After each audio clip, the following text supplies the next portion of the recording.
Coming to you live from downtown Windsor, this is a St. Clair College MediaPlex production. Hello everybody and welcome to MediaPlex News. I'm Georgia LeBlanc.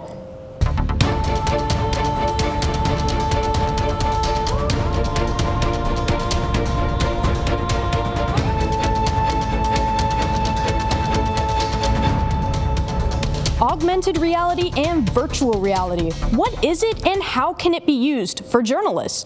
I produced this report to show you all of that. As journalists working in the age of new and advanced technology, we have a lot of assets in regards to how we report and share information with the public. Virtual reality is one of them. VR is a state of augmented reality, a world where storytellers can show an audience the who's, what's, and where's of a situation firsthand. Journalists can also use this tool to create an immersive experience for viewers to not only see and listen to the story, but also enter it as an eyewitness. This further helps them understand what we are all explaining, as well as having a chance to interact with their surroundings. With more traditional news stories, such as press conferences, the user will not only be able to view the main person speaking, but also the supporting people around them. Any questions? What is it like with the money in the bag? Guys, let me break it down for you. VR can also be useful to capture historical events. Wouldn't it be cool to see the first man on the moon through a VR headset? It is important to note there are also specific things VR is not suitable for. For example, VR might not be the best option to film things such as crime scenes, as it likely wouldn't be the most pleasant of user experiences. It is also unsuitable and unsafe to record dangerous events which require full awareness. You wouldn't want to be caught running across the street half blinded by a headset. While it does have its limits, VR can be a useful tool for journalists and the public alike to experience a new world of media consumption. I'm Georgia LeBlanc on behalf of my crew at the MediaPlex. Killer moves. Adrienne McConnell is our resident Spitfires expert. Let's watch her report. Hi there. It is time for the Windsor Spitfires wrap-up. It was a slow week for games for the Windsor Spitfires, with only games on Saturday and Sunday. They had a full week off between games. Saturday's game was played against Saginaw Spirit. The Spitfires lost their last game on the prior Sunday to the Spirit in overtime at home. This time, the Spitfires traveled to Saginaw, and it didn't get any better with Windsor losing 6-3. This was the first time this year that Spitfires had lost 2 games in a row. The last game of the week was on Sunday against the Flint Firebirds at home. The Spitfires had better luck against the Firebirds, winning 5-2 in victory. Captain Liam Greentree had a hat trick, the last goal to the empty net, making the final margin of victory. This stopped the losing streak at 2 games. The homestand continues this week with games against the Kingston Frontenacs and the Brampton Steelheads on Thursday and Saturday nights. With 2 losses to the Saginaw Spirit in the last few weeks, the Windsor Spitfires are now in the second in the CHL Power Rankings. Dropping from first a few weeks ago, the Windsor Spitfires have 13 wins, 3 losses, 1 overtime loss, and 1 shootout loss, and still remain in the first place in their division by 5 points over the Sioux Greyhounds.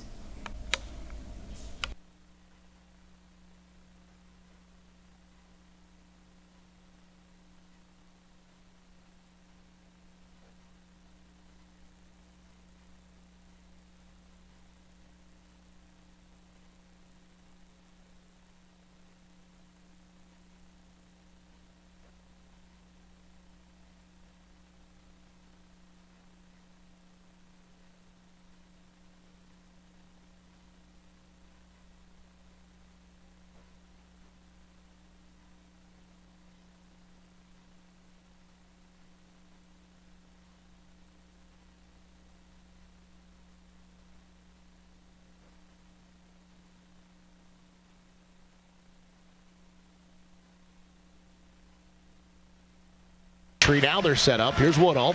Leads the Spitfires with 14 power play points. 13 of them assists.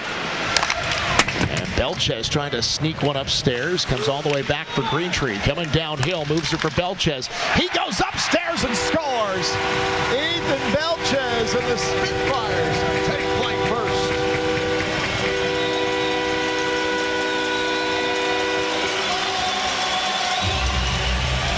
Well, you see Greentree coming downhill, as you mentioned, Chris, and he just finds Belchez off to the side of the goal. Hicks the cross-ice dump it. Bellinger trying to get body position and cartwheeling into the end wall as McKeish, who hops right back out. Back to the point, Woodall. Into space for Kennedy from the dot right in front. What a pass! Kate Harvey, and the Spitfires go up 2-0.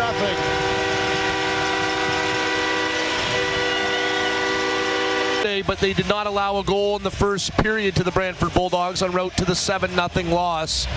Let's not think. Going to drop it back to the point. Spellacy bumps it ahead. AJ's off to the races. Stopped by Corville. Big save by the young netminder for the Flint Firebirds. As you said it, Chris, Spellacy was off to the races. Puck loose in front, shoots and scores. Greentree makes it 3-0.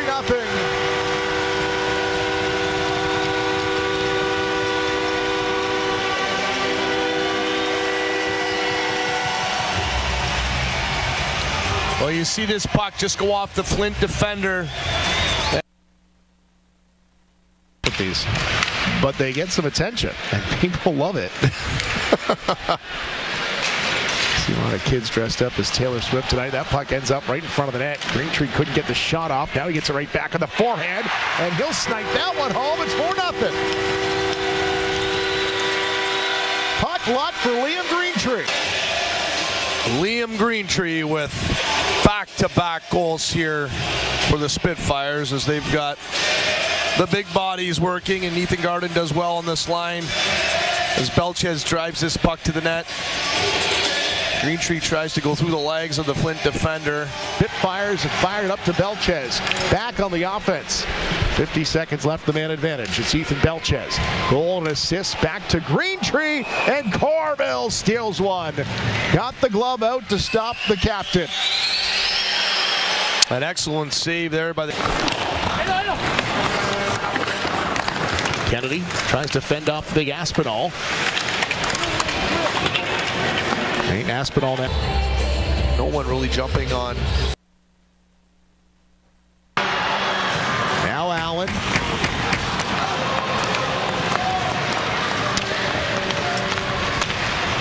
Picked up by Greentree. Looking for the trick, and he's got it. Bring out the hats. Liam Greentree, the captain, will seal the hat trick. Took him all the way down to 5.7 seconds left in this hockey game. As he's going to strip a puck here, pick it off right at the opposition blue line, put it to space. And Firebirds. And the clock will tick down. The 7th win on home ice for the Spitfires in the first of 6 against the Firebirds. It was a chippy one at times, and the Spitfires will seal the deal here with a 5-2 victory and a celebration around the Spitfires goaltender Joey Costanzo, who will win this one, making 18 saves on the afternoon.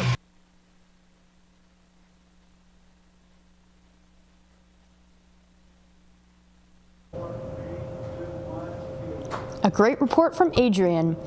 Kelly Scheffler is all about the arts and its good uses. Let's take a look.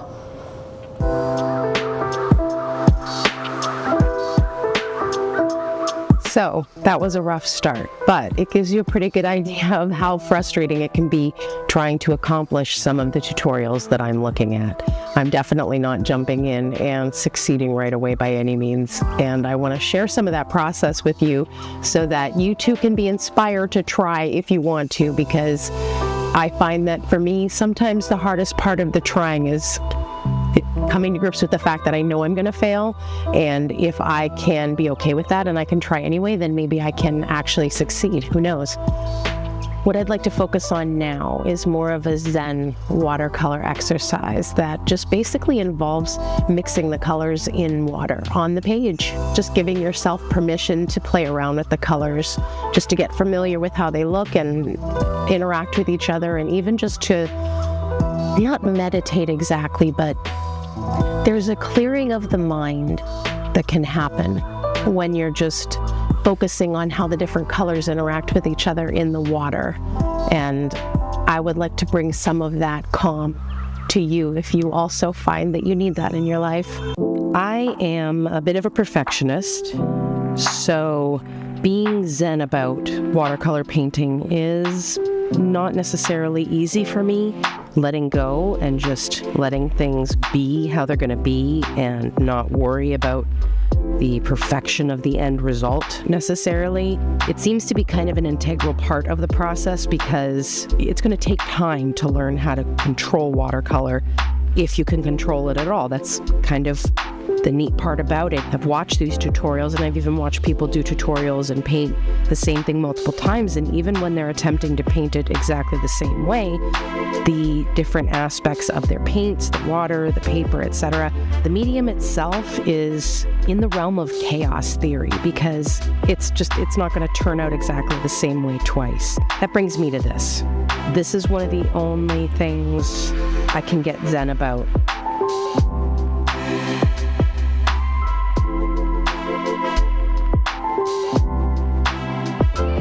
Now, there's a couple different ways to do this. I'm pretty bad for watching a tutorial once or twice and then just trying it, or watching it and pausing it frame by frame to try and do it exactly the way that they did it. There's really no in between for me.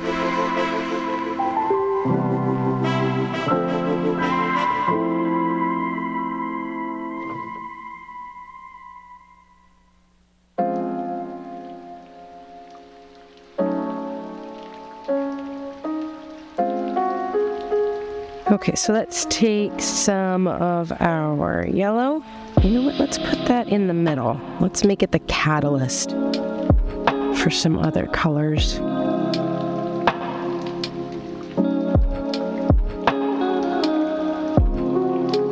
right, fill it with lots of sunny yellow. See, there I go, fixing it. I can't seem to help myself.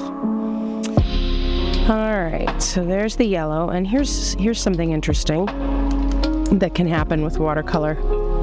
Do a little demonstration. So if you have some paint there and you put a little drop of water, and then, okay, let's get a little bit more, and drop the water, and you get what's called a bloom. So you see how the paint's kind of slowly spreading away from the center. I don't know if you can see it very well in this light. I will go ahead and I'll paint another square and show you with a darker color what it looks like. This is just another one of those reasons why, love that, the way it just explodes through the water. Okay, so there we have some really vibrant blue. I'm gonna wash off our brush and get some clean water, and then just see how it sort of just moved away from the water. I don't know why I make the sound effects. Don't question it. The sound effects are necessary. All right, so let's grab this kind of orangey red. Put that through there. Let's do our little water droplet bloom.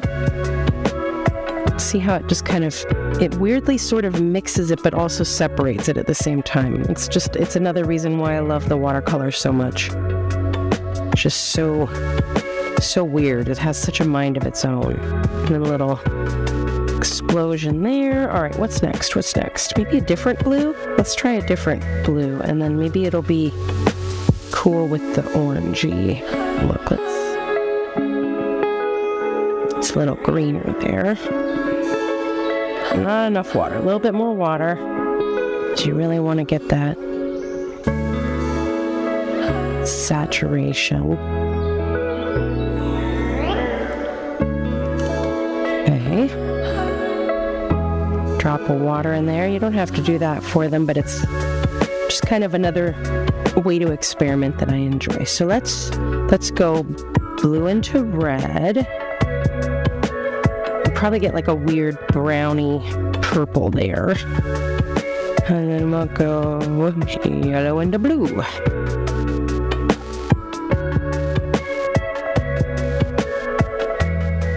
Let's see if we can get a close-up.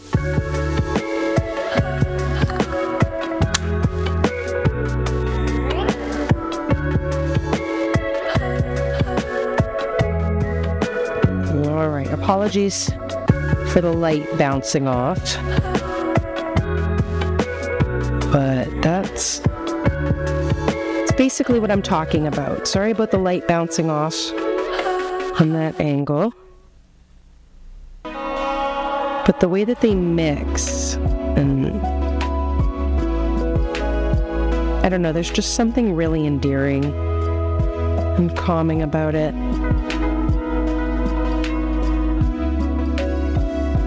So that in a nutshell is basically my first vlog on this subject. I don't know if I'm going to pursue different crafts or endeavors or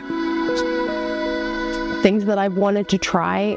I mean, there's a lot of things that I've always wanted to start, and I know it scares me how much time I've wasted in my life not trying what I've wanted to try.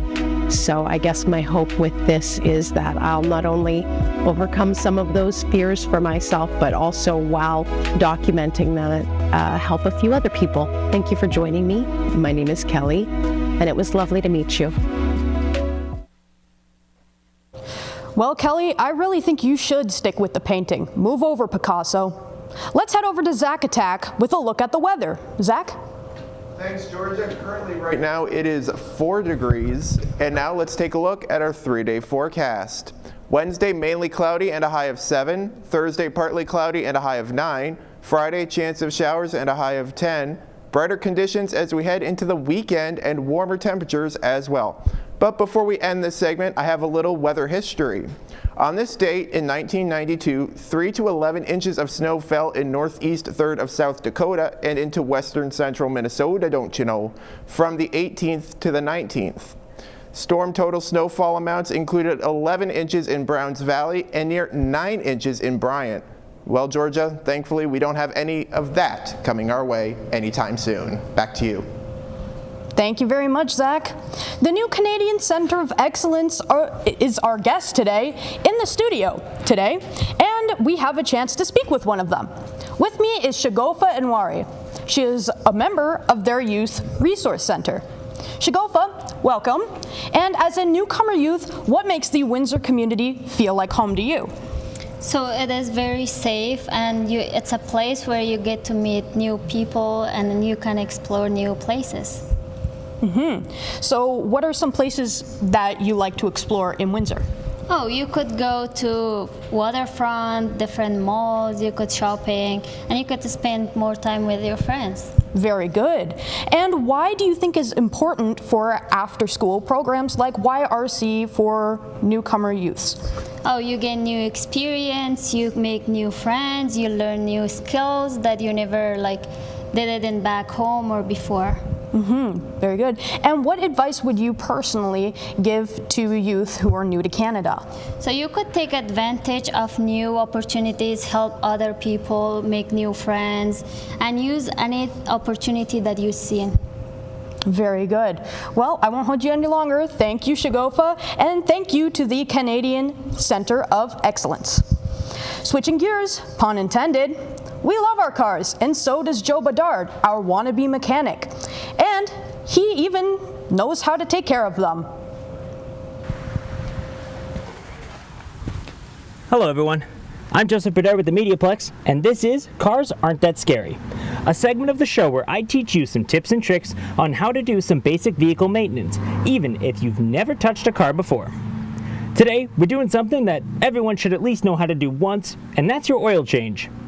Let's get started. Alright, so this is pretty much everything you're going to need to do your oil change. You have the correct oil, which the correct oil can actually be found on the top of your oil cap. That'll tell you what type you need. You have the correct filter, which can either be found in your owner's manual or honestly just online. It's pretty easy to find. You have your funnel, which isn't technically required but is very useful, and I will show you why. You have an oil drain pan to put the old oil into, shop towels in case you make a mess, and your toolbox. This looks like a lot of tools, but really all you need is one ratchet and a socket. Now the first step in doing your oil change is lifting up the car, and normally you could just use a jack and some jack stands, lift up the car, you're all good to go. However, an easier method that you could be using are ramps, and that's what I'm going to be using today. Now when using ramps, the best practice is to make sure that your ramp is lined up with your tire before you actually start driving on top of them. Once you're all lined up, think you're all good to go, you can hop in the car and start driving on top. It's best to have someone with you for this next section just to make sure you don't drive too far and fall off the ramp. However, it's not mandatory. There are ways to get around it.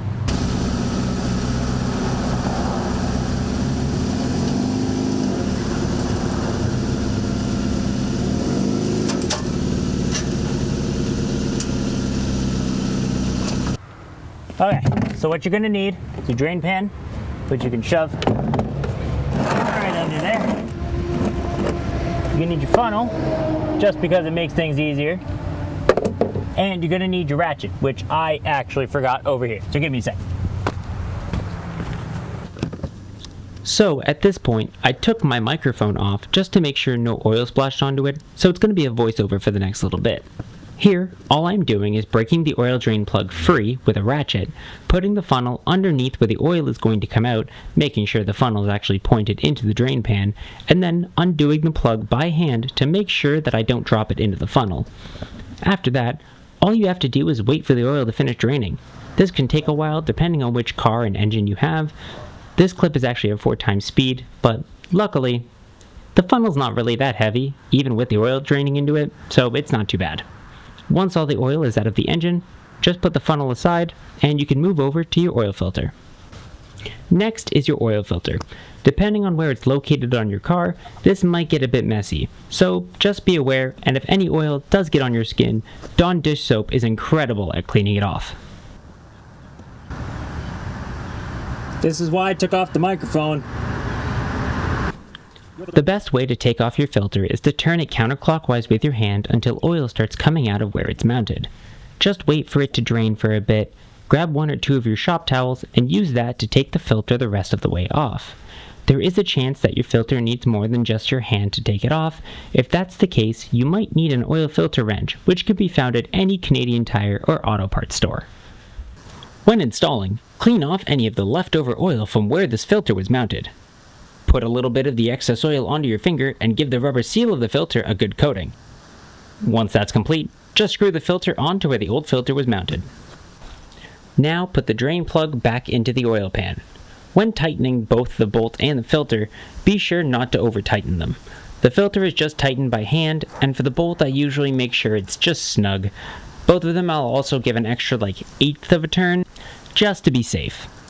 And now, grab your funnel, wipe it out if you used it previously, and grab the oil jug, because the last step is filling your car. When you open the oil jug, be sure none of the foil-like seal falls into it. If this gets into your engine, it could cause damage. Once the seal is removed, put your funnel into the oil fill hole and pour the oil in there. It's best to look up your car's oil capacity online and only put that amount into your car. Every car is different, so it may need more or less than one of these large jugs. As you start to reach your capacity, be sure to check your dipstick to make sure you aren't overfilling. Overfilling can cause damage, so it's best to avoid it. The oil may be hard to see because it's new, so a trick I use is putting the dipstick onto a shop towel and using the wet spot it leaves to show the level. The wet spot will be a lot easier than seeing the dipstick with new oil, so this is just a good trick to keep in your back pocket. Once your oil level is good, clean up your tools, put your filler cap back on, and close the hood, because you just completed your oil change. Well, with that all out of the way, you're pretty much good to go. You just have to make sure everything is all cleaned up. You're lowered off of the ramps, which I am. Your drain pan has been put away, which mine is as well, and everything's been disposed of properly. All you really have to do now is take it for a test drive and check the oil afterwards. Make sure that it's at the correct level that it needs to be.